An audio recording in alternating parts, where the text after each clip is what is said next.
by federal agents. This time it's a 37-year-old nurse. His name is Alex Pretti, and he was a U.S. citizen. This is a deep conversation panel.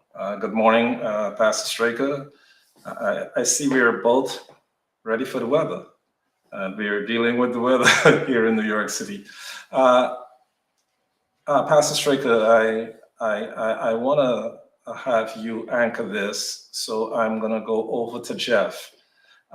Jeff, this latest killing in Minneapolis with this 37-year-old ICU nurse.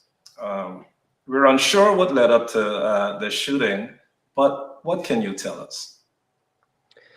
Well, this is an absolute outrage, JR. It's unbelievable.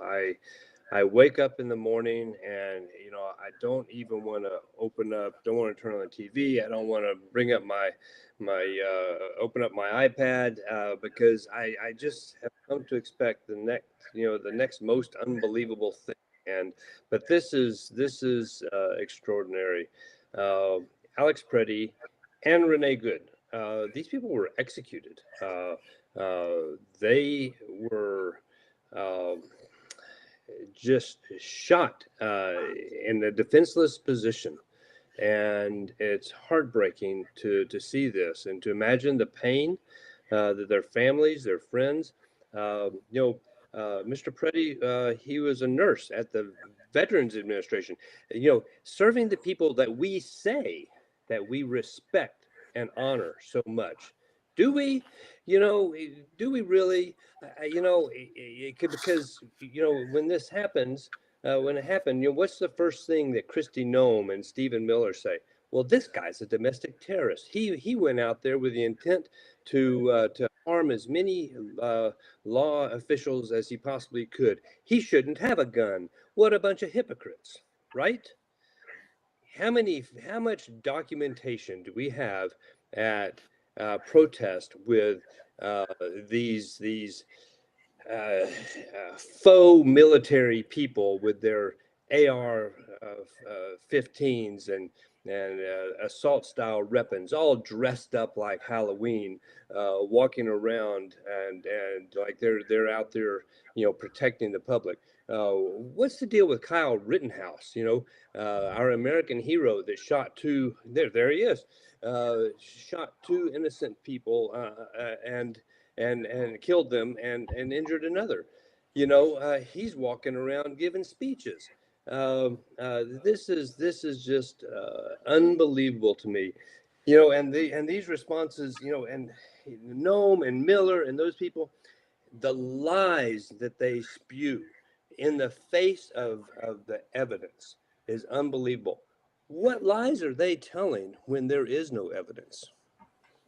What lies are they telling when there is no? We have documentation that clearly shows what's going on.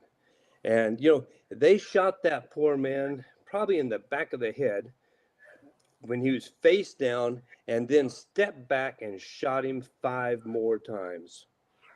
Unbelievable. And yet there is not absolute condemnation from this White House, from this administration across the board. The only people that are seeing it truly are the American people. And thank God they have come out in force. And the people of Minnesota, of Minneapolis,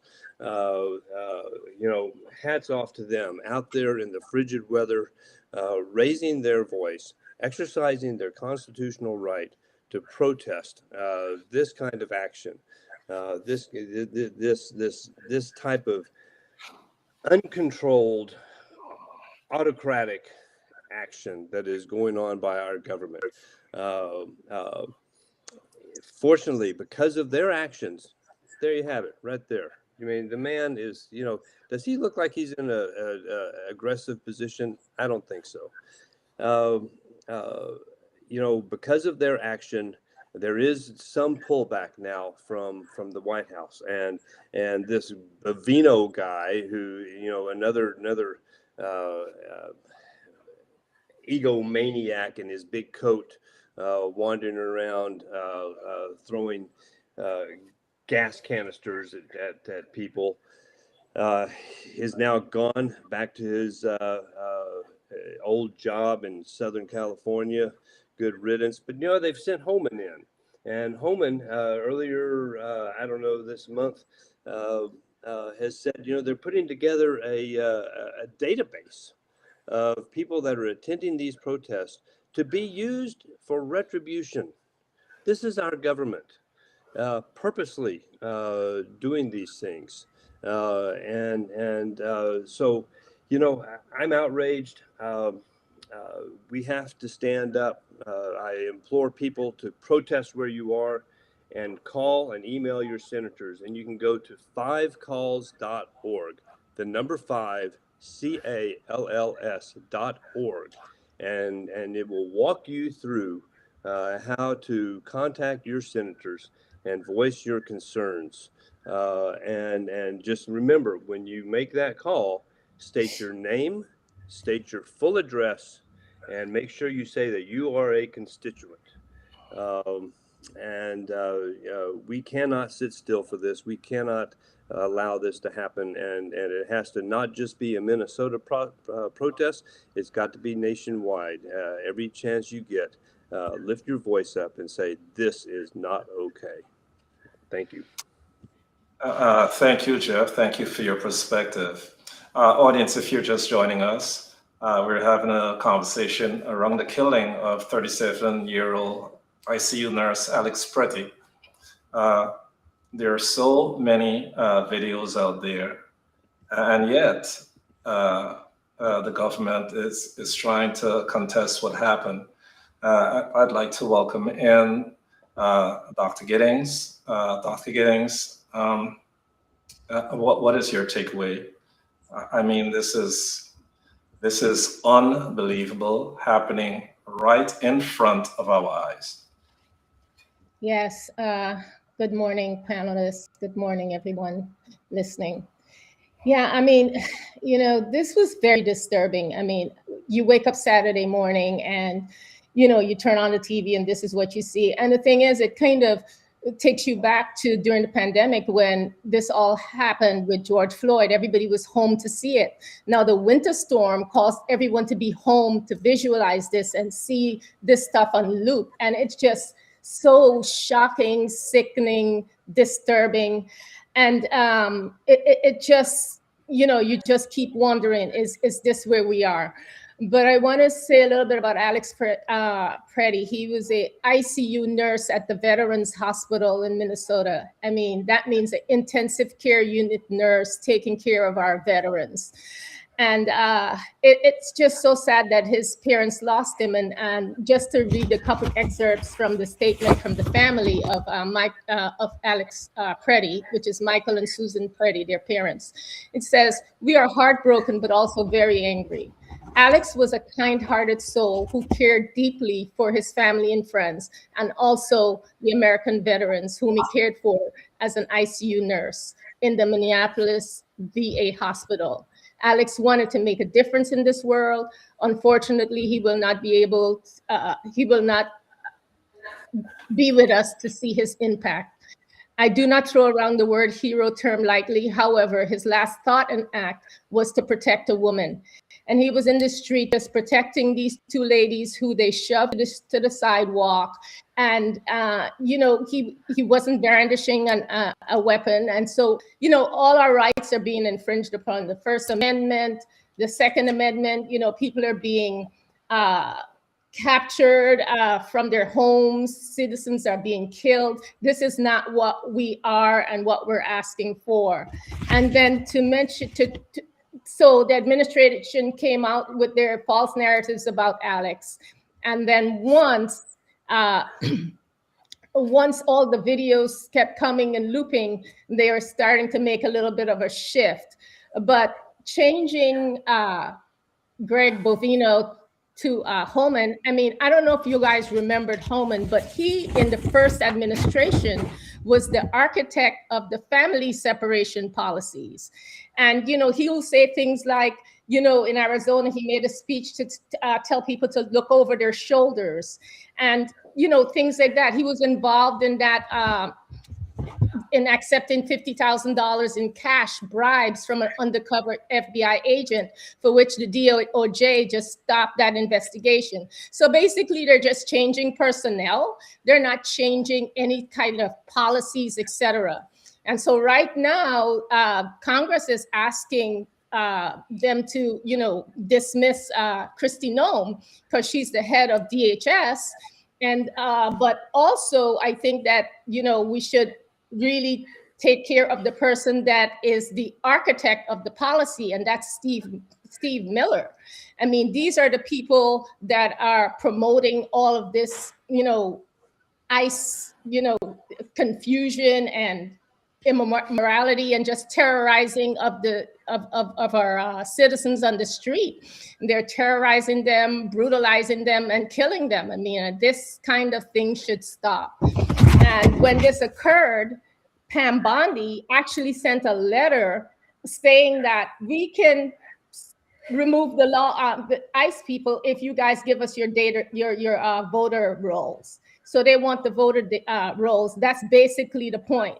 They just want to intimidate people. It's all about the elections, etc. And so we all have to stand up to this type of a problem. Civil resistance is very important.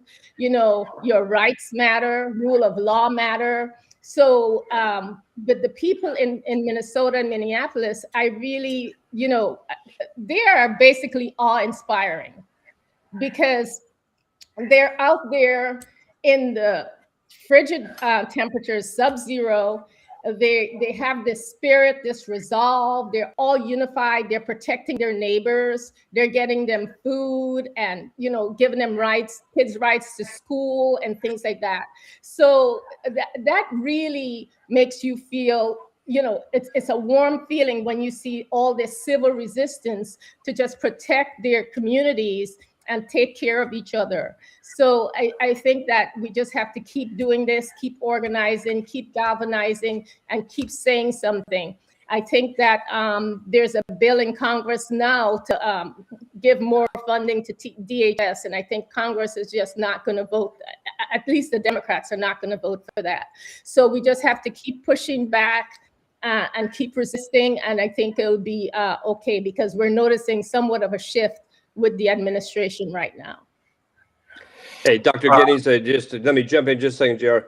That vote in the Senate is tomorrow, which is why it's important you call your senator today and make sure that they understand that funding for DHS and that is in that bill be stripped out.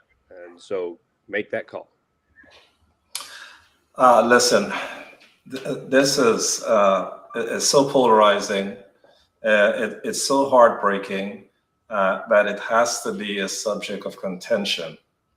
There are so many videos out there that refutes what the government account is.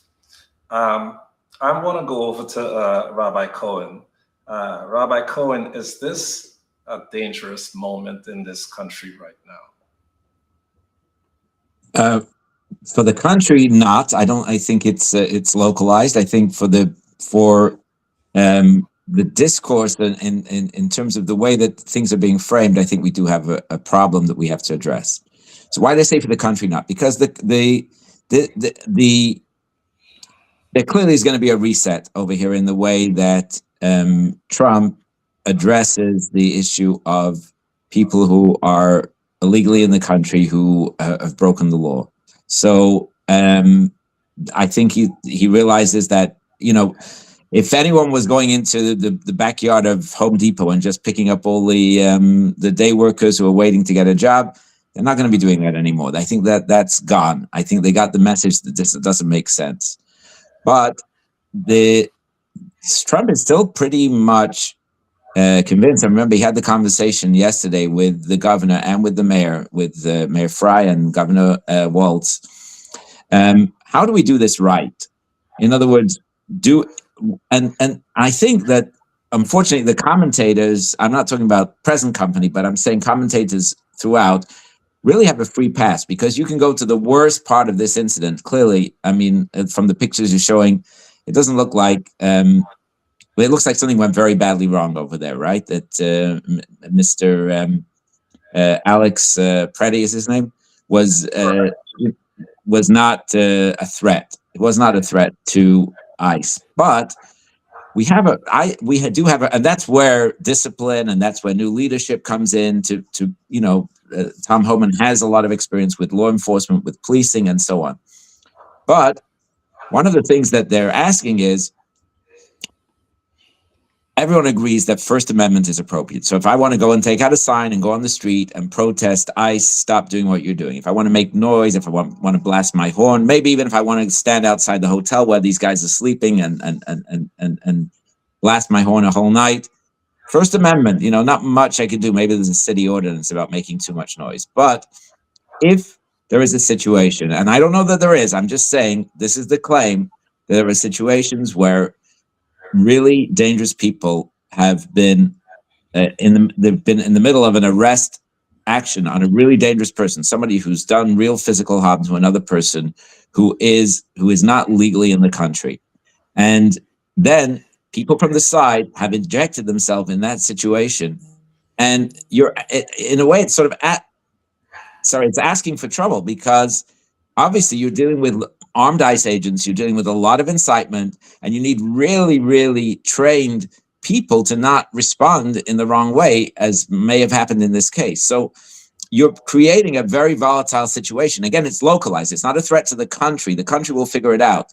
But this localized issue of armed people getting in the way of what may be a legitimate arrest operation or warrant operation, whatever it is, that's a problem. And that's a problem that it's like running out in front of a truck on the highway. An innocent person can get killed if they're in the wrong place at the wrong time, doing something that's not smart.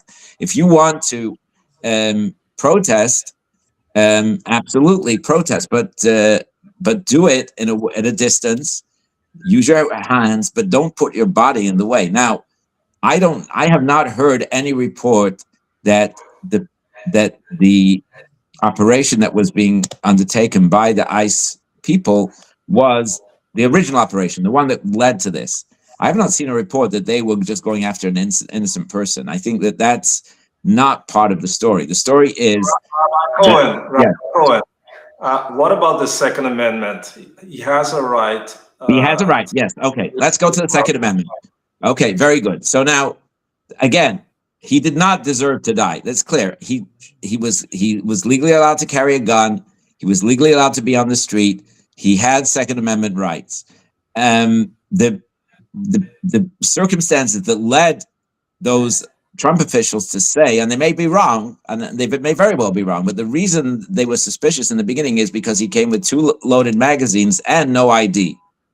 Now, if you're standing on the street and protesting, you have an absolute right to use to carry your gun, a concealed gun. He had a license, no problem.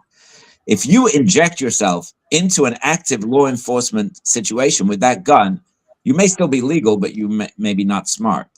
If you committed a crime while you're carrying that gun of interfering with governmental activity, then carrying the gun becomes, then your license is revoked automatically, immediately, and then it's not legal anymore. So I'll give you an example. Right on Eastern Parkway here in Brooklyn, right? I was called. This is a very good example to understand the situation. I was called because the cops were dealing, local cops, in the NYPD local precinct. They're dealing with a person who was harassing people on the street. Some lady came over and she started screaming at the cops, why don't you leave this guy alone? Don't you see he's homeless?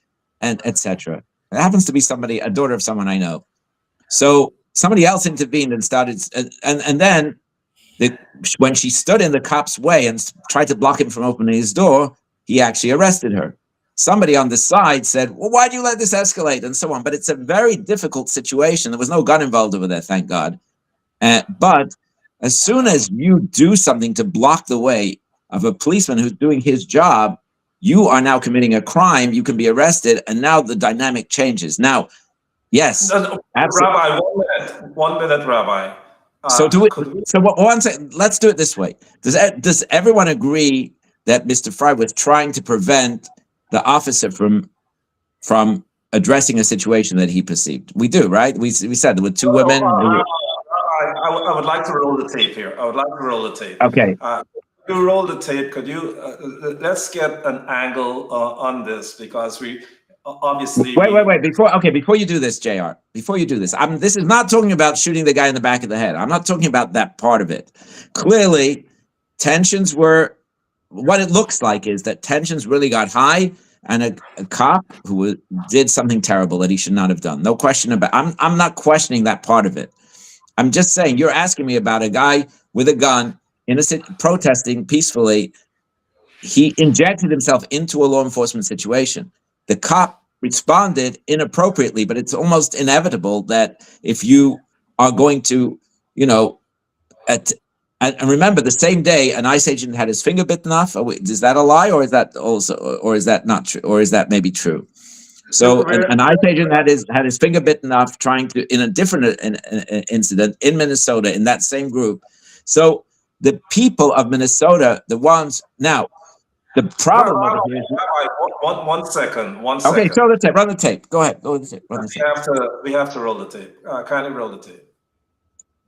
From the other side of the street, so the person filming it seems to be across the street. And again, this will be difficult to watch, but right now, right there, that's when you see the man who later will be shot by federal officers for the first time. We just saw him first, and now we're mid-altercation. Officers seem to be wrestling with him already. We can count at least 1, 2, 3, 4, perhaps 5, 6 officers are now engaged in this. Now, I know we cannot hear the audio, but shortly we will hear what sounds like a gunshot.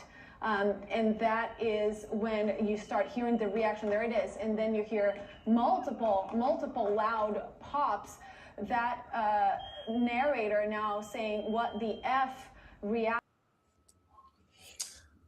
So, Rabbi, as we look at this tape, I'm going to bring Okay. it past. I'm going to bring it past. Let me just give I'll give you a 2-second view of what I see over here, okay? Because I've been involved in law enforcement situations. I've been involved in situations on the street. I know how these things work. The first thing is if this guy tried to get involved, just like my friend tried to get involved with this girl, right? There were no guns in that situation, but he tried to get involved. He knows he's carrying a weapon, so it's not a good situation at that moment. He gets involved. The cops say, "Okay, we're taking you in. We're arresting you. You're interfering with governmental duty." Now, what's he supposed to do at that moment, especially if he has a gun? He is supposed to submit. He's supposed to say, "Okay, fine." And what he did is he started wiggling him and fighting back. And now he did not deserve to die for that. Somebody overreacted. The additional shots, 100%. I'm giving you all of that. What I'm saying is, tension. He created a situation which is extremely volatile, which is the kind of situation which is going to lead to this kind of a mistake. And he, again, he did not deserve to die, but it was not a clean situation where he's innocently standing on the street protesting and somebody comes over to him and attacks him. He's fighting back to the cops, and he created a volatile situation. And unfortunately, the end result is, he lost his life. So it's almost inevitable that if you do this enough times in this kind of context, something like this is going to happen. Go ahead, Pastor Straker. Yeah, welcome in, Pastor Straker. But what's so unique about this shooting is he was disarmed. They took his weapon. Okay, so I don't know, when you say resistance and injecting himself into a situation, a lot is going on in Minneapolis. A lot is happening there. And people are just standing together. And this is the end result. Rabbi, I am not sure. Pastor Straker, Weigh in. Well, just one more thought though. Why are the Minneapolis police not refusing to cordon off the situation so these kind of nasty interactions don't take place? Okay, Rabbi, Pastor Straker, can you weigh in on this? We're talking about the 37-year-old ICU nurse, Alex Pretti, that was killed by a federal agent in Minneapolis. Well, good morning, JR. Good morning, fellow panelists, listening audience. It's good to be with you once again. Unfortunately, we're back on this show talking about another execution by federal agents on U.S. citizens. And it's amazing to hear the defense of the executions that have taken place. When we talk about someone unlawfully shot and killed by federal agents, there should be no but. It should be Alex Pretti was killed by a federal agent. He should not have been killed, period, full stop. The minute we start justifying it is the minute we start condoning and allowing these things to continue in our society. My condolences, JR, goes out to Alex Pretti, his family, his loved ones, his co-workers. We saw videos and photos of his co-workers that work with him to heal people in hospitals, and to see one who is an extension of God's hands to heal and to serve humanity being gunned down in execution style in the back it's heart-wrenching. Thank God we're in an age where we have video recording, which is protected under our First Amendment rights, which is exactly what Alex Pretti was doing and performing, his First Amendment rights to record law enforcement. And let's get it straight. These are not cops. These are federal agents that are assigned to do immigration work, not policing the streets. And so their job is to deal with matters of immigration. There is no policing they're doing with protesters. That is up to Minnesota police officers. And if Minnesota's police officers aren't doing that, it is not the jurisdiction of federal agents to come in and play police.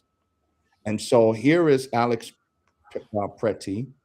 He is exercising his First Amendment rights, protesting lawfully, peacefully, videotaping peacefully, and then he's also exercising his Second Amendment rights, which he was shot and killed for because he was protecting against Fourth Amendment rights.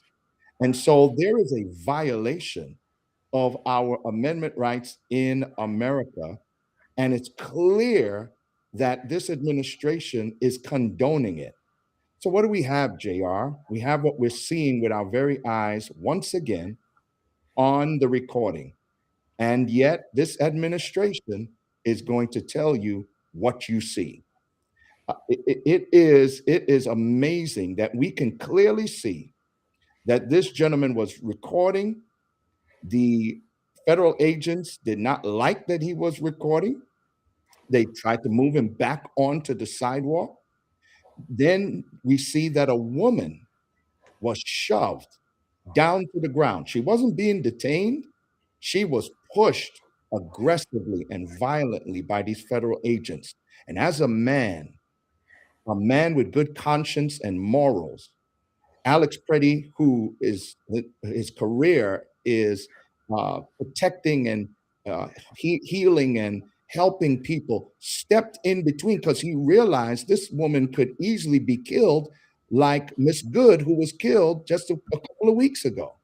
He steps in between. Federal agents don't like that, so they start roughing him up. They pepper sprayed the guy, or they sprayed him with some type of substance that we saw in the video. Next thing you know, they're jumping the guy. They're bringing him to the ground. nobody knew he had a weapon on him. He wasn't brandishing a weapon. And according to Pam Bondi and Christy Noam and all these people that lied, that was saying that he was out there terrorizing, the video shows otherwise. Why are you lying like this to us? And thank God we had video to see that these people are nothing but liars. And so he was not aggressively out there trying to come after federal agents. They took him to the ground. And at some point, they must have realized that he had his firearm on him, which was legal, JR.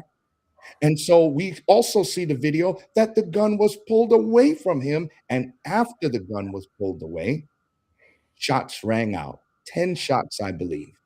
5 of them went into Alex Pretti, the ICU nurse. We are living in times, JR, where it is just unbelievable what we are seeing. It is demonic what we're seeing here. Bible says that God is not the author of confusion, but you know who is? You know who is the father of lies and deceit? And when you see the actions and the behaviors of this administration, all faith leaders should be calling this out from the heavens as to what they see going on here. It is nothing but lies. It is chaos, confusion, all because we are out here doing what it was supposed to be illegals or criminals that were illegal that was being removed. Now it's any and everybody. Now U.S. citizens are being shot in the middle of this thing. At what point do we stop and say, you know what? This is not right. I don't care if you're Republican. I don't care if you're MAGA. At some point, you have to stop and say, this is wrong. This administration is moving in the wrong direction. But you know what kills us, JR? Pride. Pride kills us from sin, and pride is such a deadly sin. It stops us from going in and really saying, you know what? We were actually wrong about the things that we're seeing here. This administration is moving in a way that is harmful to even U.S. citizens. They're killing white people, JR, because what we're seeing here, and here's the thing, they have their teams.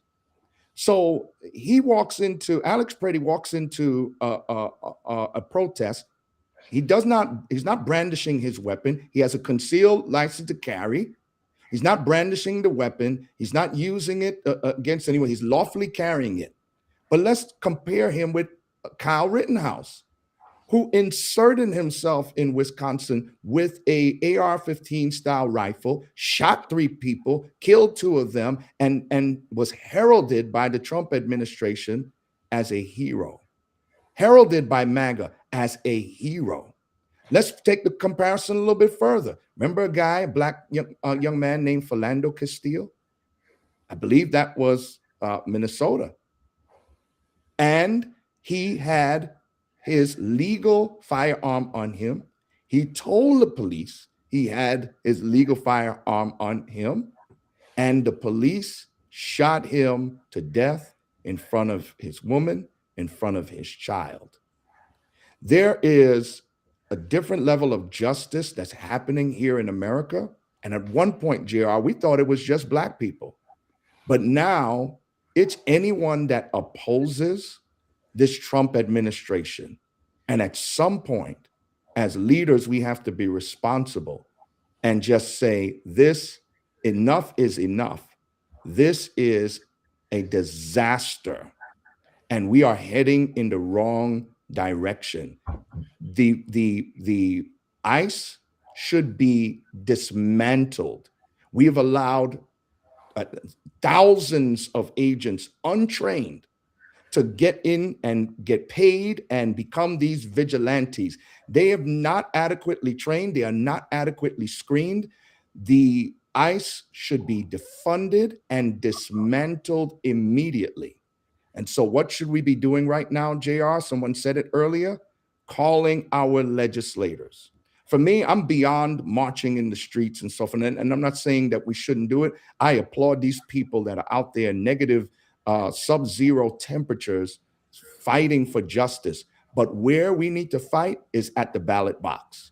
Had we voted for the black woman, none of this would have been happening. We voted wrong, and we voted for a racist and a racist administration.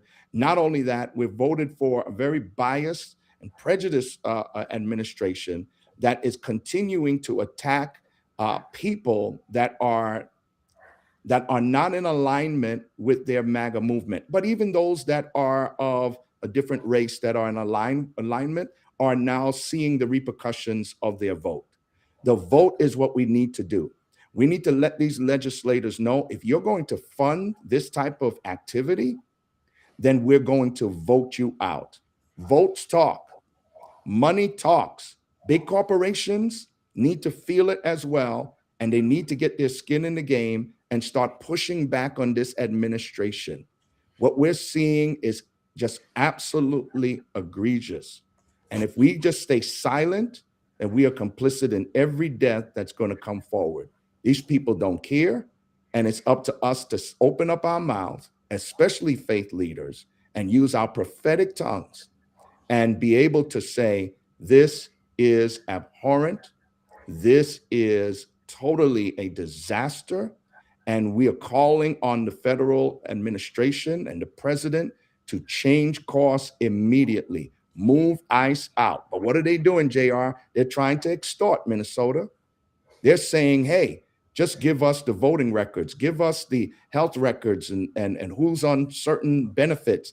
And if you side with ICE and speak well of ICE, we will, maybe we'll pull them out.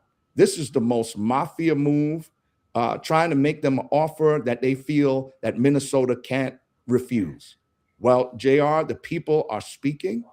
And if they don't do something and reverse course, right now, it's not just localized. It may seem localized. This thing is going to take the nation, and it's going to end up creating a civil war. But unfortunately, in these situations, JR, it's clear that our rights don't matter. Second Amendment rights, all of a sudden, for the Second Amendment people, it doesn't matter unless you are MAGA and you're like Kyle Rittenhouse. Thank you, Pastor Stricker. I see the two faith leaders are opposed. Pastor Stricker, you're saying it's going to be nationwide, and the rabbi is saying it's localized. But what we're going to do, we're going to take a commercial break. But before we go to commercial break, Congresswoman Yvette Clarke will be joining us shortly, and we'll talk about midterms because the midterms will definitely have an effect and an impact on where we are and where we're going. We'll take a commercial break, and when we come back, we're coming back with Congresswoman Yvette Clarke, Pastor Straker, Rabbi Cohen, Donatello, Dr. Giddings, and the rest of our panel. Yeah, unfortunately, I'm not going to be able to join for the rest of the thing. I have another commitment that's very important. So goodbye, everyone. I'd love to get a last word in, but we'll leave it for next time. All right? Okay, Rabbi Cohen. We'll take a commercial break, and we will be right back. All right.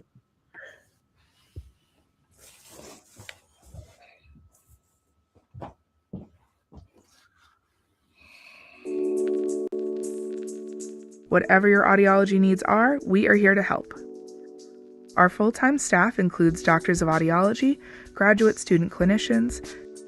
We screen for, diagnose, and treat hearing loss in a diverse population of all ages.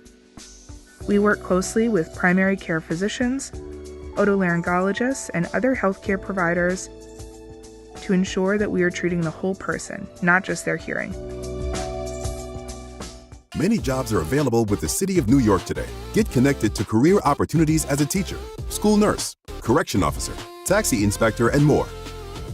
Whether you're starting out or looking for a change, there's a place for you with the City of New York. Start right now at deliveringforyou.nyc or call 212-386-5000. Hiring professionals are waiting to help. Work with NYC is where you're meant to be. Deliveringforyou.nyc. Oil is transforming Guyana, and the entire Caribbean is watching. But beneath the promise of prosperity lies a deeper risk, the rising threat of climate change. Oil and climate change in Guyana's wet neighborhood explores this high-stakes intersection of economics, politics, and the environment. Author Ive Law Lloyd Griffith takes you inside the region's oil ambitions and reveals how climate vulnerability could shape its future. This isn't just a policy debate. It's about coastlines vanishing, livelihoods shifting, and choices that will define generations.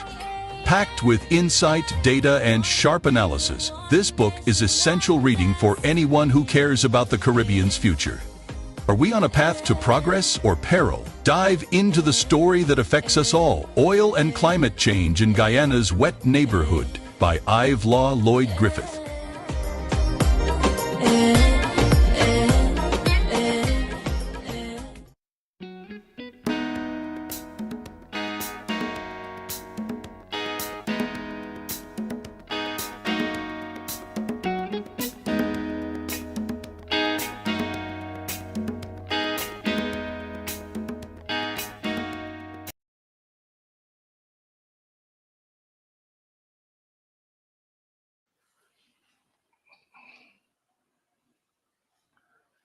Welcome back. Welcome back. This is the Reset Talk Show. I'd like to welcome in our panel. Donatella from My Hungry World just joined us. Donatella, right before we bring in Congresswoman Yvette Clarke, could you give us your perspective? I mean, this is a major talking point, and it's important that we get different perspectives. Could you give us your perspective on this killing of the ICU nurse in Minneapolis? Hi, JR. Hello to everyone else on the panel, our viewing audience. You know, I think because of the great minds that we have on this show, a lot of the things that I feel in my heart have already been conveyed. But one thing that kind of struck me as our beloved rabbi was speaking, it sounded to me as if he was saying something in the lines with another Republican anchor. I'm not sure of her full name. I can't think of it right now. It's Kelly something. Megyn Kelly. Yes. Thank you, Pastor. And I can't quote her exactly, but she made a comment that said, you know, she basically didn't feel bad for the ICU nurse because guess where she wasn't? She was at home. She wasn't outside. And I think that is cowardice. And I also think it's just an ugly statement to be made. Because I think about myself as someone who walks on the sidewalk every day. And typically, if I see someone, my friends will tell me all the time to mind my own business if I see someone in harm's way. And when I watched the video without sound, it appeared to me that the nurse happened to be in a situation, his first instinct being someone who is positioned to save lives, to care for others, to love them in a whole, probably just try to put himself as a barrier between the woman and the agent. But when you think about gang mentality here in New York, there's kind of like this law, right? When there are groups of 4 or 5 or more in one place hanging, that's gang mentality, which is what I saw of the ICE agents. And if you watch any of the zoom in footage, it was also very strategic. The gentleman that had on the gray coat, they showed him, and I'm referring to an ICE agent, they showed some of the agents kicking him about his body, some punching him, some pistol whipping him in that short span of time, and another person disarming him and removing the weapon. And so any of those shots that were fired was basically overkill. And if it can happen to a non-black and brown person, to me, it is terrifying. And as a woman, seeing a woman being pushed to the ground and swarms of men jumping on him, I find it to be quite frightful. I'm glad we're having the Congresswoman come up and talk about the importance of the midterms. And also, I just want to remind people as we prepare to hear what she's saying, check and see if you're registered. Jeff, I thank you also for the number that you gave. I am going to get that number. I think we should repeat it again. That's something I'll be doing today as well. But people who normally vote by mail, I would say let's not do that. Let's treat voting in the midterms like a Sunday church session for those who are partying out in the streets. Let's treat it like a party. Get your groups together and let's all go and vote. Thank you, Donatello. Pastor Straker, you know, talking about Miss Miss Nome, sorry.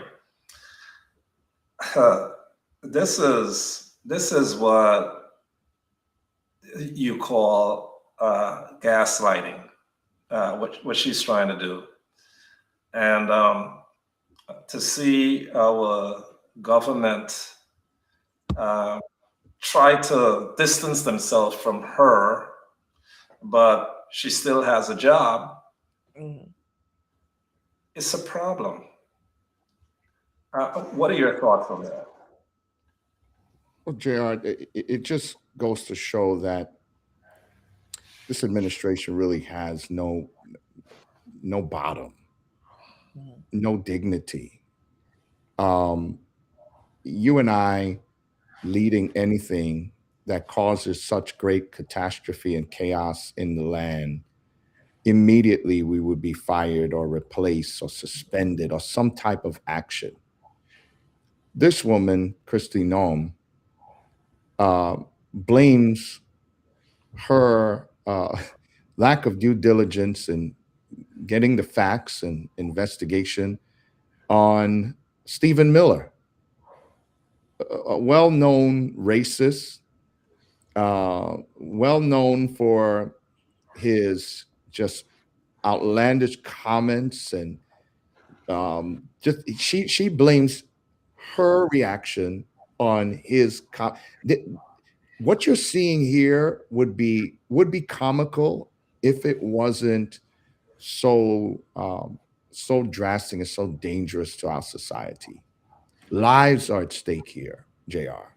And Noam just continues to make blunder after blunder after blunder. Now, you would think that with white people getting killed, things would turn around and somebody would say, all right, this is going too far. The adjustment in bringing in Tom, what's his last name?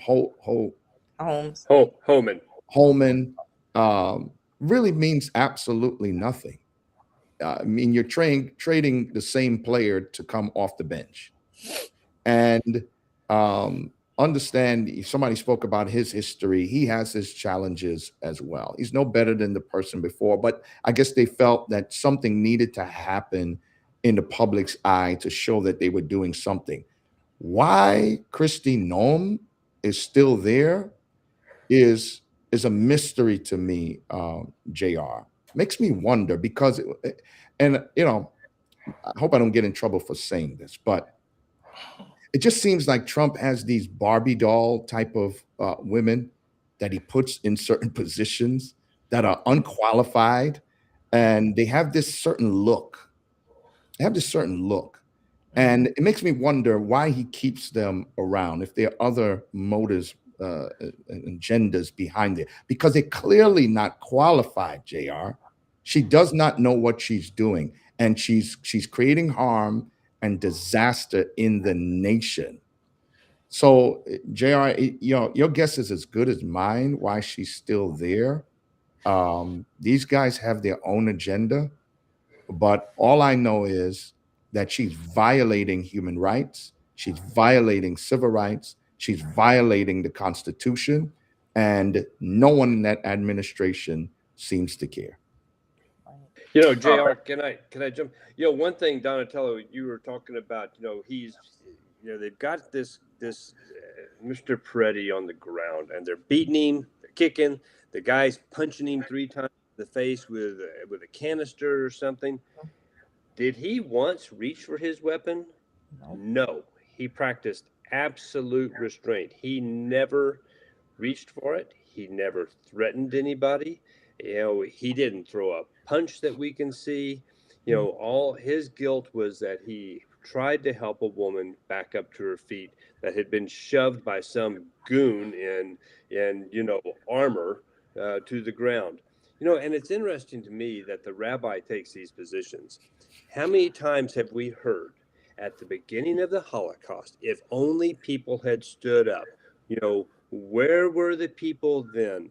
And it's I don't understand it. It's like the blinders are on, and he doesn't want to see that these are people that are standing up. So a situation doesn't get worse. And I don't understand it. And but unfortunately, he's not here to tell me what's on his mind, because I week after week I'm like, what the hell's going on here? And so where's the thought? But it's not surprising, because this was an argument that was made early on by I think it was Bondi actually, that said that it's what made the situation okay was the fact that he interfered with police activity, that he stepped in to defend this woman. And what a group of spineless men we're breeding in this country if you can't step in to help somebody that's being brutalized. Thank you, Jeff. A quick question, panel. Did the government prejudge this shooting? Do you think the government prejudged the shooting, Donatello, Pastor Straker? If I'm understanding the question correctly, government as in this administration, and seeing that it's an okay shooting, absolutely. I mean, it's their pattern. It's no matter what happens, double down and stick together. They are unified in that message. So yeah, the government absolutely prejudged the shooting as being okay because of where the nurse was physically located. Pastor? Of course, JR, that's what they do. Lie and deflect. There wasn't any investigation into the good shooting. Immediately, she was trying to attack the officer with her vehicle. The domestic terrorists. This is what these people are being labeled. Thank God, again, we have the video that we're able to see with our two eyes, even though they want to tell us what we're seeing. That man wasn't knocked down by a vehicle. The vehicle merely brushed against his torso while she's trying to get away from him. The man wasn't in any threat, and he shot her from the side. The shooting was deemed a homicide by the medical examiner. And this shooting is going to be deemed a homicide as well. But this administration never admits any wrong. Never. And so when you see Rabbi get up on here and talk, he's a part of that system. They never admit anything wrong. And even if they do, there's a but that goes along with it to justify their actions. These people are demonic, JR. I'm telling you, they are demonic. This is demonic activity that is executing people in broad daylight. This is nothing godly. This is not the actions of Christian people who are touting themselves as Christian, but they're nothing more than Christian nationalists that worship a different Jesus than the Jesus of the Bible. These people are warmongers. Remember, we changed the name of Department of Defense, Secretary of Defense. We changed it to Secretary of War. These are warmongers. These are obstructionists. These people are the lowest of the lows, and they are demonic in their behavior. Thank you, Pastor Straker. I want to get Dr. Giddings in for a minute. I mean, perspective is so key here. We have some of the best minds in the country. Dr. Giddings, did the government prejudge this shooting? Oh yeah, they absolutely did. And then Fox Station went ahead and had all these statements out there. But now they're starting to shift. But as we said before, it's just a personnel change. It's not a policy change. And so that, we just have to get the people out that are making the whole policy, which is Stephen Miller and Kristi Noem. But the other thing I'm concerned about, though, is that we're seeing all of this stuff that ICE is doing in broad daylight. And we have a lot of the people being detained in ICE detention centers who there's no video there. We don't know what's going on there. We don't know what's happening with those people. Just this month, I think there were 6 deaths. And last year, there were like 32 deaths. And they're not allowing oversight to these facilities. So if we can see what's happening in broad daylight out in the public, who knows what's happening behind closed doors in these quote unquote detention centers. You don't know if there being inhumane activities going on, food, drink. The other day, I think a man was killed. I think that they're bringing it up in courts right now. He was somewhere in solitary confinement. And they apparently he had asthma. And he was asking for his inhaler and all this stuff. And they said he committed suicide. But there's a witness that has come forward saying that she heard him saying, "You're asphyxiating me," et cetera, et cetera. So there's a lot going on behind the scenes in these detention centers that we really have to get oversight with. And I really want to talk to the Congresswoman about that when she comes on, because that's very important as well. Can I add just one thing real quick? I don't know if you've seen the latest stories, but in Minneapolis, there is a group that is designated to waiting outside of detention centers to pick up people who were detained, who have their no clothing, no coats, no cell phones, to get them to where they are, but where they need to go. But they've also been saying now that they are finding bodies and beings who were detained and who are physically injured in the surrounding wooded areas of the Minneapolis city. And I don't hear, I literally cried when I heard it. They found a person who was detained with a cracked skull in the woods. And I don't hear enough of the media platforms talking about that, but I think it is a trending topic that is starting to pick up now, and that's frightful. Well, who controls the media platforms? Right. So we have to understand that, and that's why it's a privilege, to host this platform and for us to bring different angles to every story. But are we being dismantled as a country? I mean, it's official now that we have withdrew from the WHO. Your thoughts on that, Pastor Stricker, Dr. Giddings? Dr. Giddings, I'll let you go first. Yeah, the World Health Organization, they have been hit from the beginning that this administration got in there. Doge, he brought Doge, Elon Musk in, and Doge, they kind of, knocked them out.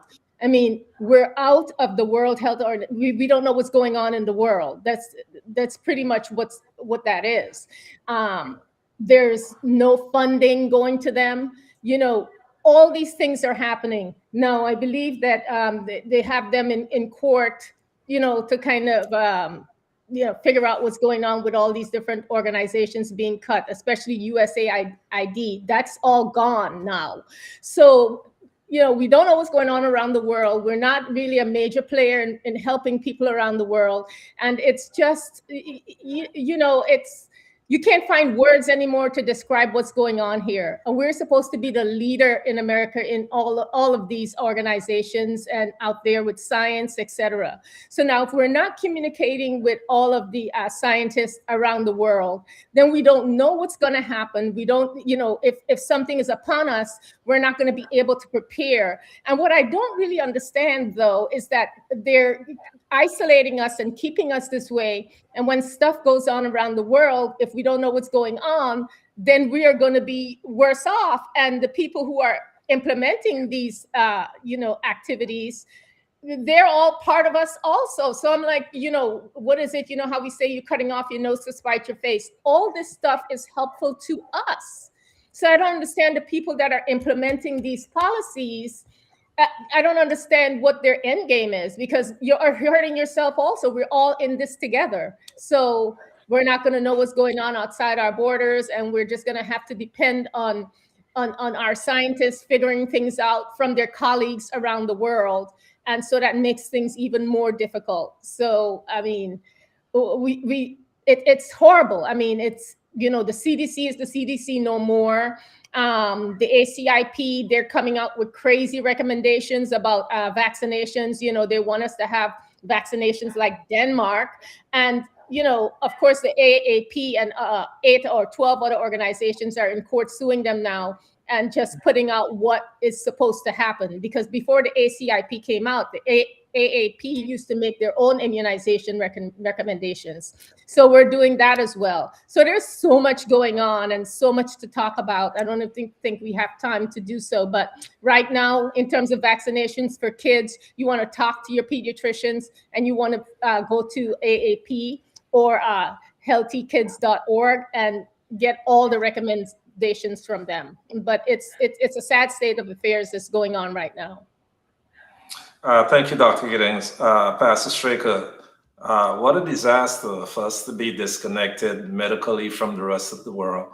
We're here to inform our listeners and viewers. People are not paying attention to what's going on. People are not recognizing what's being done to us as a country.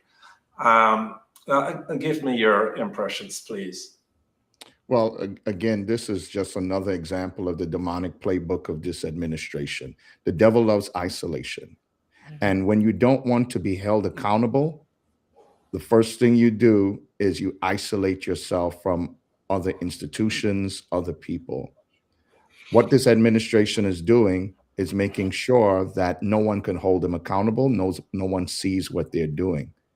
This is how demonic activity works. And so, JR, when you are isolating, and it goes beyond the WHO, it goes beyond CDC. You just talked about it with journalism, the news media. When you're isolating certain portions, this is exactly how Nazi Germany prevailed in its time and season. Exactly. We're watching the playbook all over again right before our eyes. Yesterday was National Holocaust Remembrance Day. It was an opportunity for us to reflect on really what happened there, JR. The dehumanizing of certain groups, legal discrimination, mind you, I say legal discrimination, stripping people of their rights and citizenship. What are the discussions that we're hearing here now? State-sanctioned violence, detention, forced ghettos, camps, deportation. This was Nazi Germany. Mass murder. So before the gas chamber, all of these things were building up. And we're seeing these things right here in America. The dehumanizing language, how we talk about people coming in, bringing drugs, they're rapists, they're murderers, they're this, they're that, they're invaders, they're animals, they're eating animals, all of these things. Then the mass detention. We're putting them in cages. Donatella just talked about things that we hadn't even heard of. Dr. Giddings just talked about the fact that we're seeing stuff on video, but what about the stuff we're not seeing on video? And then it's these entities that are being put out there to police us and to law enforcement that are saying we're just following orders of the system. We're just following orders. And this is what happens. Then you start targeting specific groups. And then the genocide begins to happen. And the problem is if we don't speak up and people speak up, while they're picking us off one by one, there'll be nobody there for the fight. So, JR, that's how it begins. Isolation for the lack of accountability so that they can do their destructive and demonic actions and behaviors. Jeff? Well, that's all exactly right, and it's you know, the video evidence. Thank God we have that, but you know, those cases where we have video are isolated. You know, there are tens of thousands of people in detention, and you know, there was a 5-year-old U.S. citizen that was deported this past week. They held her mother and this little girl not in a detention center, but in a hotel so that they didn't have to register them and then deported them. And this little girl winds up in a country where she's never lived, and without due process, was not given the opportunity to have an attorney represent her in court. And so, all of these things are being sidestepped and bypassed, but they're happening so rapidly that you can't keep up with what's going on. And so if you made a list of all the egregious things that have been happening, it goes on for pages. And it's frightening. And we've got to, as everybody on this show, or almost everybody on this show, has implored, we have got to vote. We have got to lift our voice. We have got to make our voices heard. And the most important place is at the voting ballot. We have got to do that. We've got to stay engaged, as difficult and painful as it is. We have to stay engaged in this process. These people, the lies that they tell. Even Kristi Noem, I think was this morning, maybe yesterday, said, "I have done nothing but follow the orders of Stephen Miller and the president." And those are the facts right there. Made Pastor shake his head. I mean, so now they start, pushing the responsibility around. And of course, I'm sure Trump will come out soon and say, "I didn't even know what they were doing. They're acting on their own." And so they'll feed on each other, but they'll get past it because they'll create another deal. And let's not forget about the Epstein files. I think we are 6 weeks past. 6 weeks past the mandatory release of all the files. A congressional act saying you must release. Has anything else been released? Not that I've seen. Maybe they're out there, but I haven't seen them. Only smoke and mirrors. Smoke and mirrors. Smoke and mirrors. That's where we are. Audience, tell a friend to tell a friend. We have Congresswoman Clarke, the U.S. representative from New York's 9th Congressional District, also the chair of the Black Caucus, joining us now. Now we have our Congresswoman that will be able to unpack everything that's going on, the things that we don't know about, the things that we don't hear about, happening here right now on the Reset. Please join us on all of our online platforms, the Reset Talk Show on Instagram, JRG Bikinis on Facebook, and of course our website, the Reset Talk Show with 2 W's. Pastor Straker, we're holding on just a tad bit more for the Congresswoman. Yeah. But as we sit here and we analyze what's happening in Minneapolis, there are so many things happening across the country, and we really have to stand together. And you talk about faith leaders all the time. We have to stand together. The only way, I know that voting is the number one thing, but we must stand together as people And that's the only way we could overcome this.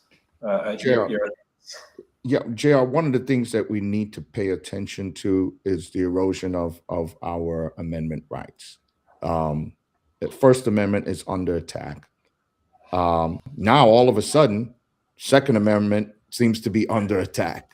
But another one that has always been under attack and the most challenged in the courts is the Fourth Amendment. And that Fourth Amendment speaks of the rights against unreasonable searches and seizures. This is critically important, JR, because with the warrants that are now being used, at the beginning, it was clear that they could not enter into private spaces, into homes, without a judicial warrant. That would have to come from a judge, that would have to be signed off, and there would be proper documentation, as opposed to the administrative warrant, which is a documentation from the administration that says that this person is on the watch or particular action needs to be taken, but they cannot take that action. They cannot go into people's private spaces and now begin to pull people out and arrest and detain. Now there is policy that is being written from Homeland Security that is telling these ICE agents they can just go off of the administrative warrant and go into people's private homes, their domiciles, and begin to pull people out. That is a violation of the Fourth Amendment. And so we need to pay attention to all of these things. It's not just a local thing that's happening in Minneapolis and Minnesota. This is a national a problem where our rights are being stripped from us.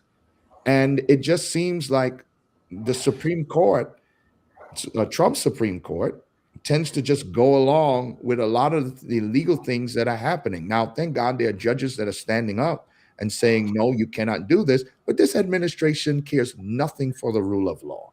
This is why what Rabbi was saying was just so crazy to me. You expect the citizens to obey the law when the administration that is sworn to uphold the Constitution and the law is not, they're not doing it.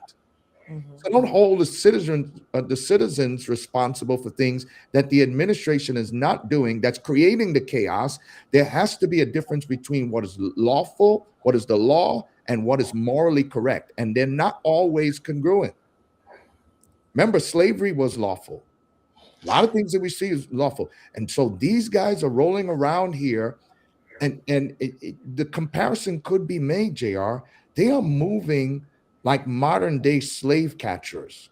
Yep. These are the tactics that we use to try to even go to the North and bring people who were free and drag them back to the South. Right. These are the tactics that we use to just run out and just grab people in the middle of the night because they because of how they looked, or that they definitely should be a slave, or there is chaos that is being created here. And when you have white supremacists like Stephen Miller, the ultimate white supremacist, leading in this administration, you have the president that has shown himself to be a racist, amongst a sexual predator. What are we really doing in this land? So at some point, there has to be a reckoning where we stop and we say, despite party affiliation, we were wrong. We voted for the wrong people. Had we voted, once again, I'll say it again, had we voted for the Black woman, we would not be in the predicament that we are. You know, Pastor, you know, this is all being done under the smokescreen of apprehending these violent criminals that are here illegally. But, you know, statistics show that immigrants to this country have a much lower criminal rate than citizens of this country. And so it's another smokescreen that's being thrown out there. Our rights are being eroded rapidly under this screen of, you know, we're going after this criminal element that is ripping our country apart.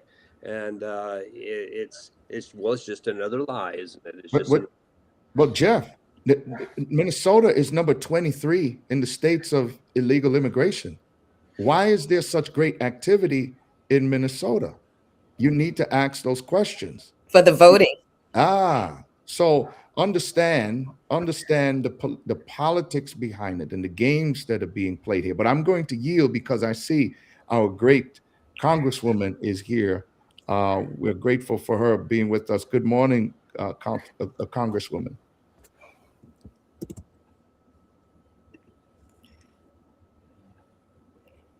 JR, I'm not sure if she can hear us, so bring her in. There she is. She's smiling now. Good morning, Congresswoman. How are you?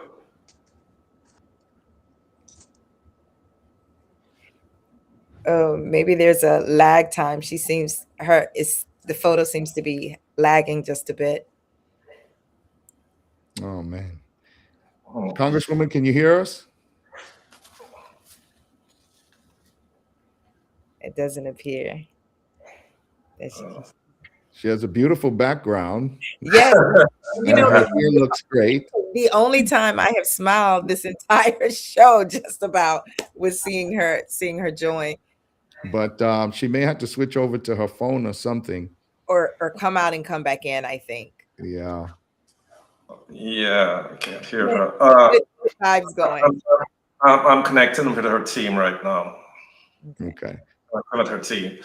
But I'm saying, JR, while we're waiting on her, did you see the attack on somebody tried to spray something on? Oh my goodness. Congresswoman Omar. Yeah. Did you hear? Are you aware that the president is saying that she staged it? Exactly. She's saying that she sprayed herself. No, so that's where we are. That's where we are. We're waiting for the Congresswoman. Tell a friend to tell a friend. Congresswoman Yvette Clarke is going to be joining us shortly. Congresswoman, good morning. Good morning. How are you?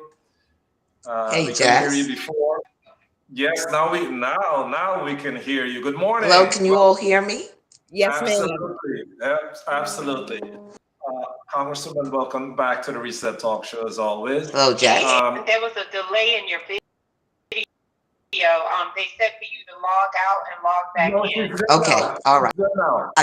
She's good now. She's good now. Through now. Perfect. Okay.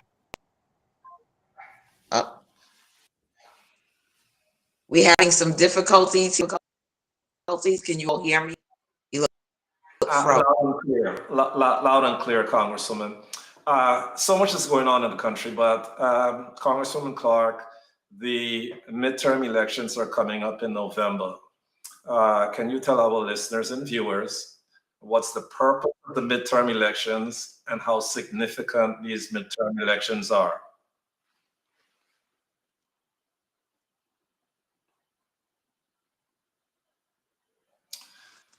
Can you hear me?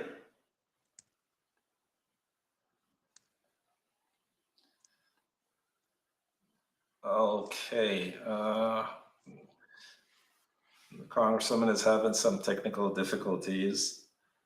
And I think that she should log out and log back in, bring back in the panel. Let me connect with her team. Pastor Straker, could you take over? Let me connect with her team in the meantime.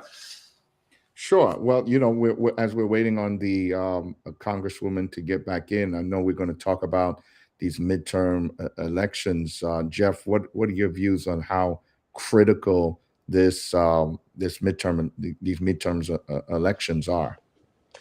Well, I don't think that there can be any higher stakes at this point, even though so much of what this president does not go through the normal legislative process. Everything's an emergency. He's doing all these orders, but we've got to get control of the House for sure, and be able to control the purse strings, to claw back some of the power that's been given away.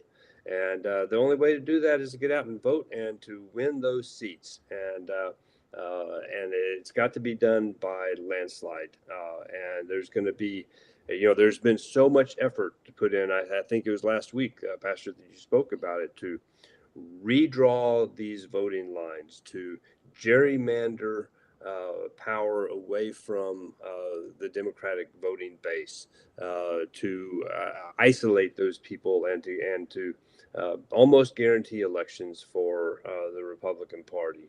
And so we've got to come out in massive numbers and vote and get control of the House again here. And I don't know if it's possible that we can get control of the Senate. But we have got to do that, and we cannot allow this to go on. We can't allow the power to accumulate around the presidency anymore. And we want that now for this presidency, but we want that going forward too. There's a reason why the architecture is as it is. We have three separate branches of the government, and they have equal powers, and it needs to operate in that way. It's not operating that way today, and we see where we're at, and it's a critical vote. Yep. Donatella, your views on how critical the midterm elections are? Oh, extremely. And while we're talking about the midterm elections, I just want to take a moment just to give people really quick things that they should do, which people take for granted. I remember going to vote and seeing people show up and their name wasn't on the registration, right? So number one, you want to check your voter registration, confirm your polling location, check how you're going to vote. Please, no mail-in voting. We know that earlier this year, this administration put some things in play with the United States Postal Service where they said now mail is going to be delayed. I feel like that's foreshadowing to get rid of a lot of our votes that are mail-in or absentee, right?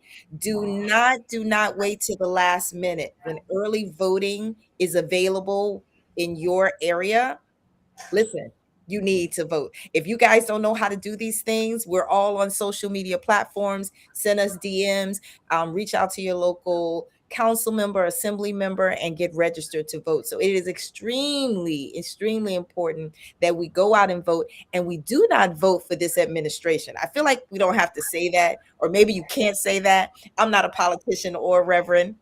So I'm going to tell you guys, when you go out and vote, do not cast another vote for what we are living in right now, or 2027 is going to be unrecognizable. Let's even be more clear. Vote for the Democratic. It doesn't matter. That's only one way, because what we have found out is that the Republicans, they stick together, and it doesn't matter how egregious the policy or what's going on. We've got to break that cycle. So vote for the Democrats. Well, now that we're a 501c3, I don't know how much we can say now. So I want to safeguard JR. I'm speaking as Jeff Dismuke alone. I'm not a representative of let me be clear. That's my right. The views that you hear are of the speakers and do not represent the entity in which we are transmitting on. Dr. Giddings, the importance of this midterm election that's coming up in November. Your thoughts? Yeah, it's severely important. My main thing is since they were in office and they, passed the big ugly bill, it really affected healthcare, right? Medicare and all of these things. So we really need to go out there and vote so that we can vote, the House, so the Democratic House can take over again, so that we can pass, roll back some of these things that happened during the big ugly bill, and majorly healthcare, because there's so many people that were knocked off of Medicare, Medicaid, and, also the subsidiaries on the ACA. So we really need to go out there and vote, everyone. I see the Congresswoman is back in, so I'll cede to her.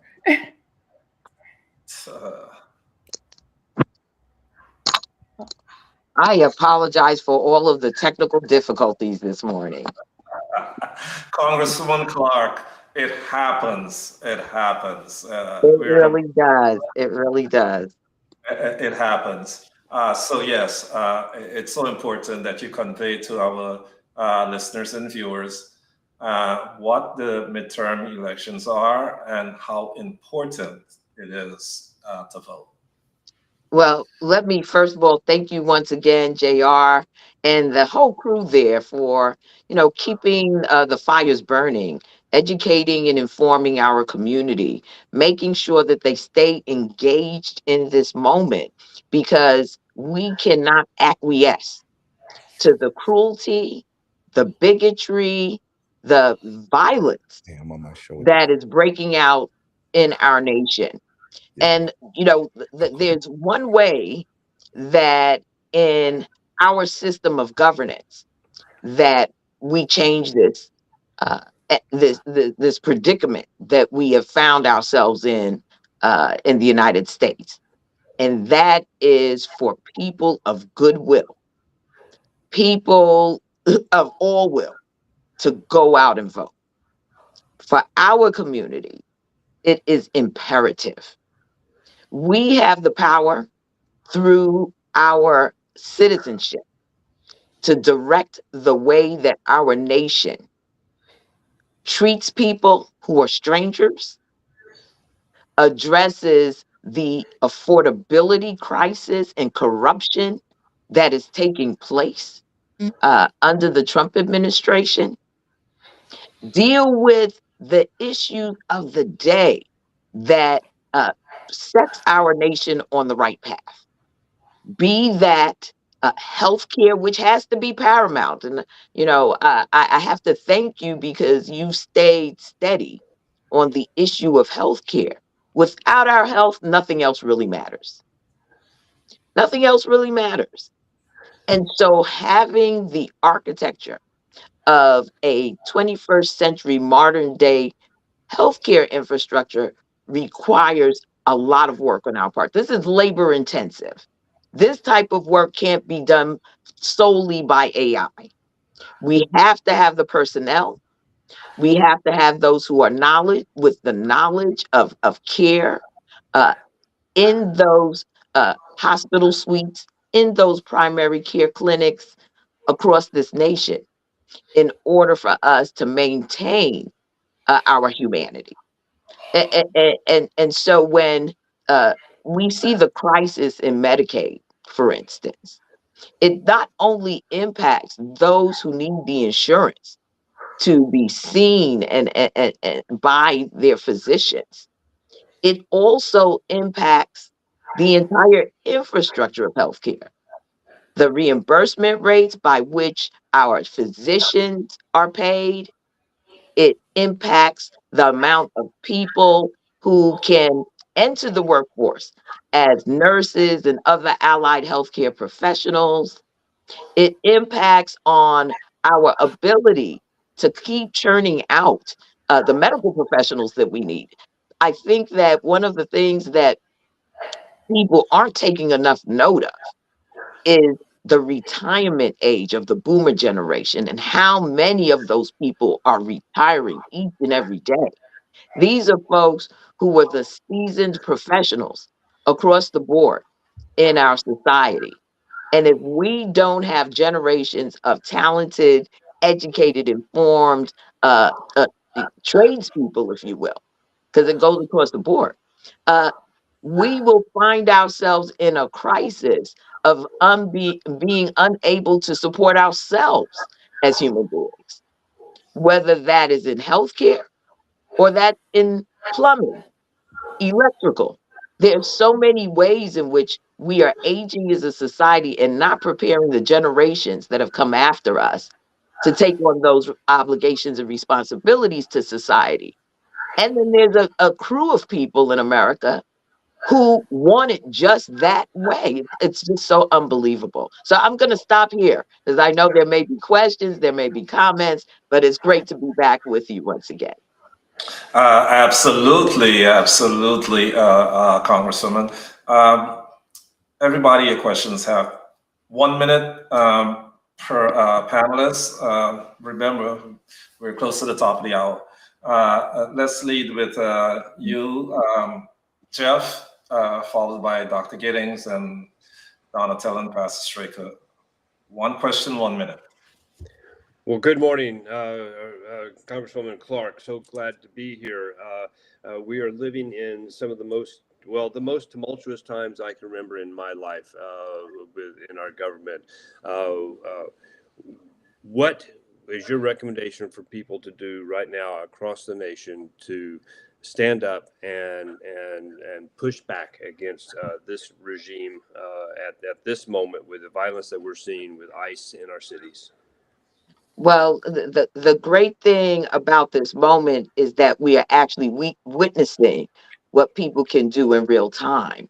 Unfortunately, it's because of the way that Donald Trump and his mob squad, if you will, have attacked the people of Minnesota.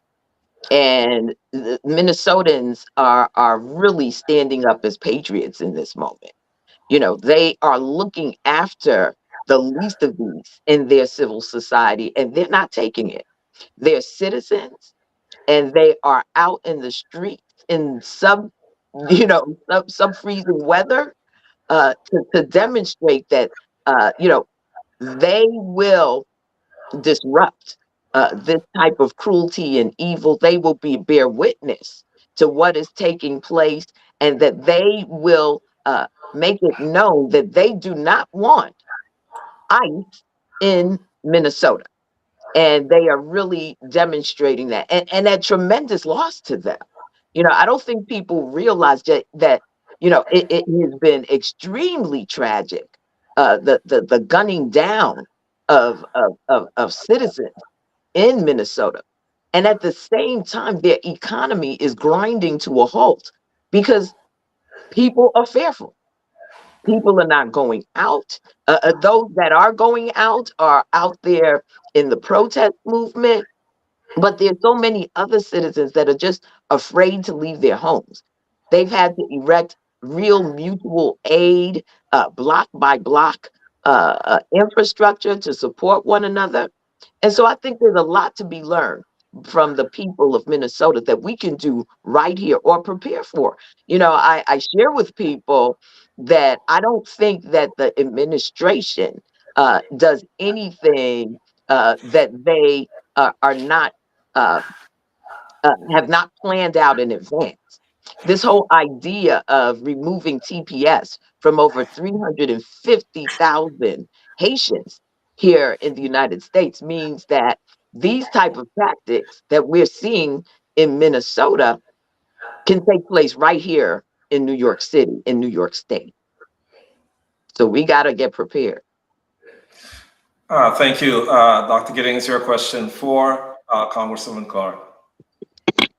Hello, Congresswoman Clarke. Glad to see you here at the Reset.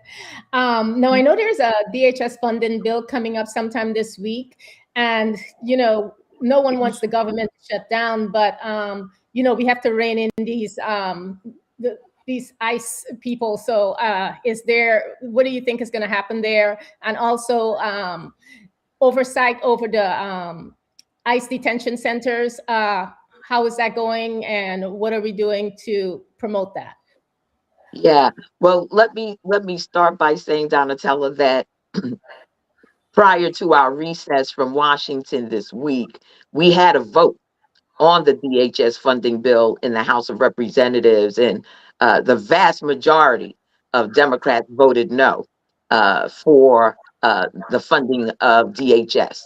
That legislation has now moved to the Senate, where the Congressional Black Caucus, under my leadership, has sent a letter to Leader Schumer and to Majority Leader Thune that we oppose the funding of the DHS bill. And we have basically categorized all of why there needs to be reform to ICE, to CBP, the Customs and Border Protection, to the DHS enterprise. And we've also signed on to an impeachment discharge petition that was set forth by Congresswoman Robin Kelly of Illinois to impeach Kristi Noem. That woman is horrendous. I mean, we should have had an insight into her when she wrote in her book how she killed her own pet, shot her own pet dead. So, you know, oftentimes we say jokingly that people don't treat us as well as they treat their dogs. Well, I think she has demonstrated that she had no humanity running through her veins. And so we're doing everything we can to make sure the public is aware that the Democrats are united. We cannot, in good conscience, seeing people gunned down in the streets, seeing people uh, accosted in their homes with no warrant, just barging in and dragging people into the streets, with cars being pulled over. This is horrendous. And we we have a moral obligation not to continue this type of mayhem that is being unleashed by the Trump administration. So I think the word is getting out there. Certainly, we're beginning to hear even from Republicans at this point that, you know, we are doing what is morally correct for our nation, what is humanitarian in this moment, and that, you know, Kristi Noem has to go. I don't know who they're going to replace her with, but this woman has no, you know, not an iota of humanity in her body. Thank you. That was from Dr. Giddings. Now we're going to bring in Donatello. Oh, Dr. Giddings, so good to. I'm sorry, I have limited view to who all is on the panel. So so good to hear your voice, and Happy New Year to you. Thank you. Thank you. Hi, Congresswoman Clarke. You know, my mother's watching. I know I'm going to get lectured because I am not a doctor. And for 2 seconds, she was a little excited, probably. As always, in all seriousness, it is a pleasure to be in your company. And I wanted to ask a kind of different question. You know, as both a New York Congresswoman and a national leader within the CBC, how do you balance national priorities and the very real everyday concerns of communities on the ground, especially as economic and public safety issues continue to dominate conversations? I'm always wowed by that in you. Well, the thing that I've been able to do in my career is center the lives of the people that I represent. And there's always in society sort of a cross section. We're in the sweet spot in the 9th District of New York. Everything that plays out nationally and internationally most times has a direct bearing on the people of the 9th District of New York. And so, you know, my aperture in terms of vision for our community respects all of those lived experiences. And so I'm able to use my voice. I'm able to sort of look down the road at what is occurring and how it impacts the people that I represent, and also project, you know, opportunities, project the needs, the dreams and desires of my people in the legislation that I pursue. And so it has been one of those situations where it's a blessing to have that level of knowledge and intimacy with the people that you represent, so that there's not a piece of legislation of great import that my voice isn't critical in. Because again, you know, people are experiencing the direct impact of the policies that are being pursued. Thank you. Thank you. Pastor Straker, your question for Congresswoman Clarke.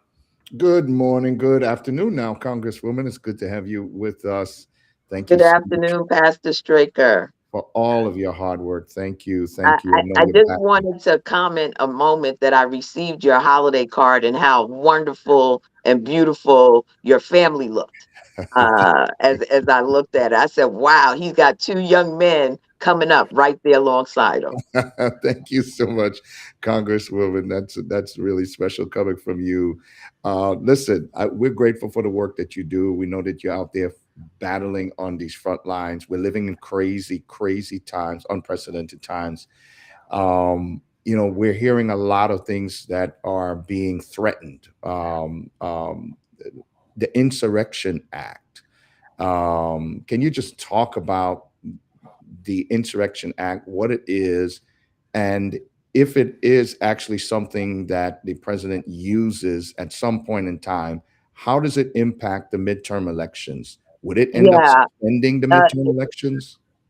absolutely. Well, I don't have like the direct definition of the Insurrection Act before me, but if I recall, it is a prerogative that was legislated to protect the nation against enemies, particularly after the Civil War, enemies within the United States who would disrupt the national order. It gives the president the authority to essentially establish martial law. And so, we hear the threats coming from Donald Trump, and there are quite a lot of them. Uh, the issue for us becomes under what authority and what would he bring to Congress to justify what invoking the Insurrection Act. And I can tell you that we have been masterful in the courts. I know it seems as though all hell is breaking loose, but we are keeping a sort of societal order through the courts. Now, whether he is in compliance with the courts is a whole nother matter, but he lost on many fronts. And I think we'll continue to lose, but we can't lose sight of the fact that we have a constitution, and that constitution guarantees us several rights that are being violated right now. I mean, everything from the right to assembly to to you name it, he has breached that. So this is going to be a battle that is fought on many fronts. What our society would look like with an invoked Insurrection Act, I don't think anyone alive today can envision it. But what we do know is that this administration has done a whole heap of overreaching that he's being knocked back on his heels on, including the tyranny that he's unleashed in Minnesota. We are fortunate that there are many in the legal community who are monitoring very, very closely everything that this administration is doing, including the associations of states attorney generals. And they are very, robust in their protection of states' rights. And so this will be a battle that will take on many different tactics, but in the end, we're going to win as long as the people remain wedded to the U.S. Constitution and remain peaceful. Because the idea is to invoke violence so that there's justification to say there's an insurrection. While, JR, if I may, we were just talking, Congresswoman, about the Fourth Amendment and the protection people have for unlawful seizure and these kinds of things. And so we're hearing that the judicial warrant is no longer, according to the policy and the statement that Homeland Security and others have been making, to give to ICE, that the judicial warrant is no longer needed. They can actually go off the administrative warrant to go into people's private homes and detain people. What is happening Yeah, there? that I believe is also part of Attorney General Keith Ellison's um, lack of a better term, lawsuit in Minnesota. As you know, a U.S. citizen was dragged out of his home uh, in his underwear Right. in sub-zero weather. And so they looked at every instance that has been a violation of the U.S. Constitution, and we are arguing it. We are definitely arguing it. We've got to. We cannot allow this administration to drag us into tyranny. Thank you, Congresswoman. As we wrap up, Congresswoman Clarke, what would be your message to Donald Trump about this immigration crackdown? Well, I think he's well aware. He first needs to get out of Minnesota and all the other states. He needs to sit down with Democrats and the state, excuse me, in the federal legislature to craft out, a way forward that does not diminish our humanity here in the United States and internationally. And clearly, Stephen Miller, and the crew that he has put together have an agenda that they outlined in Project 2025. And they have decided that they will use no holds barred to implement it. They are falling, afoul of the United States Constitution. They are outlaws, and he needs to realize that until he is in compliance with the United States Constitution, he will have no peace in terms of trying to implement this agenda, and probably wouldn't have any peace anyway because it's the most cruel, retro, white supremacist agenda that this nation has seen in over a generation. Thank you so much for your time this morning, Congresswoman Clarke. Please come back and visit us here at the Reset Talk Show. As more and more, Absolutely. I want to make sure that your listeners know that our elections are not far away. We really need to make sure that everyone who has the ability to vote goes out to vote, not just for themselves and their families, but for our neighbors who are in between status, who are being set upon by the federal government. We need to send leaders to Washington, D.C. that are not going to abide with Donald Trump's agenda.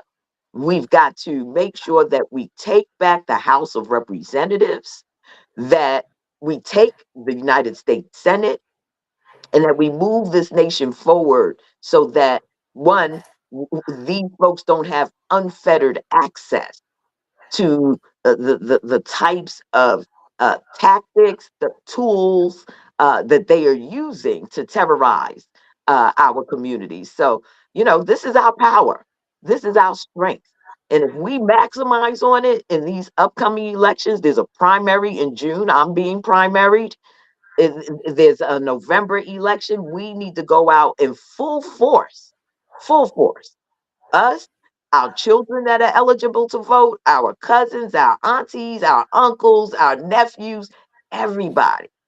This is not the time to start, being cynical.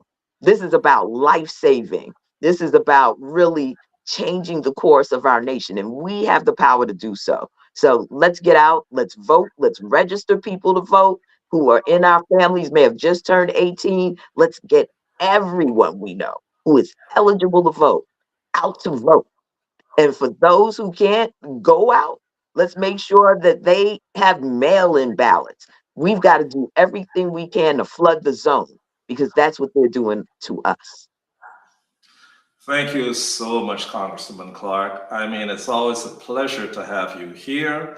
And audience, please go out and vote our Congresswoman back in. She brings all the information to us directly.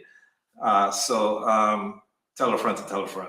Congresswoman, thank you for your time today. We'll see you soon. Yes, one love, bless up, and walk good. All the time, all the time. So we're at the top of the hour. We're gonna wrap up quickly. We went over a little bit today, but it was so important for us to have the Congresswoman dissect, break down, and let us know where we are in this country. So we'll start off with our closing remarks with Donatella, followed by Dr. Giddings, Jeff, and then Pastor Straker. Good afternoon, everyone. As we wrap up today's episode of the Reset Talk Show, thank you to everyone who turned in and engaged with us in real time. These conversations matter and they don't stop here. With the midterms approaching, now is the time to get ready to vote. So verify your registration, confirm your polling location, and stay civically engaged. And as my co-panelist Jeff pointed out, you can also visit 5calls.org to easily connect with your elected officials. Thank you to our host, J.R. Giddings, our weekly panel, and our audience. Until next time, stay engaged, stay informed, and keep pushing for the reset. Thank you, Donatella. One note, Lieutenant Governor Delgado had to reschedule. He will be on the platform either the 4th or the 11th, but we will keep you posted. Your closing remarks, Dr. Giddings. Yes, another wonderful informative show today. I want to thank Dr. Jones for his vital information. Want to remember everyone during this wintry season with all the snow, make sure and take care of yourself. If you have any signs of pain, discomfort, etc., make sure you call your physician and take care of just being hydrated, as Jeff has said. And when you're out there, remember, cover your nose and your mouth also, because you don't want to get that cold into you that quickly. As Dr. Jones said, it causes vasoconstriction, which is narrowing of the blood vessels, and that can increase your blood pressure and lead to issues. Want to thank Congresswoman Clarke for updating us on the midterms and the current immigration tactics, and for emphasizing the importance of voting. Just everyone know that democracy is not a spectator sport. The way to protect our democracy is to vote. So go out there and vote, get everyone involved. As the Congresswoman said, everyone in your community, your families, etc. And go ahead and call your representatives and let them know how you feel. Anyway, take care in this weather, and we'll see you here same time, same place next week. Thank you. Bye-bye. Thank you, Dr. Giddings. Jeff, your closing remarks. Well, JR, great information today. Everybody take care of themselves out there shoveling that snow, stay warm, and just take care of yourselves and get that year-round routine in place so that when the snow does come, no problem shoveling it. JR, I think, the evidence couldn't be more clear. The warning lights could not be flashing any brighter. And the message is extremely clear from today's our talk. We have got to be participating at 100%. We've got to call our senators, our representatives, and we've got to vote. So make a plan, get out there and do it. Contact your representatives, your senators, 5, the number 5, calls.org, and it'll guide you to your senators and voice your opinion of what's going on in our country. We could lose it, and we can't stand by and see that done. Thank you so much, JR. We will see you next week, my friend. Thank you, Jeff.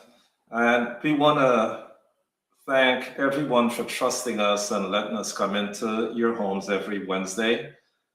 Subscribe to our Reset Talk Show YouTube channel, which should be up next week. And follow us on all of our online platforms. That's the Reset Talk Show on IG, GRG Bikinis on Facebook, and of course our website, The Reset Talk Show with 2 W's. See you next week, same time, same place. From the Reset family, have a wonderful Wednesday. Stay warm. Thank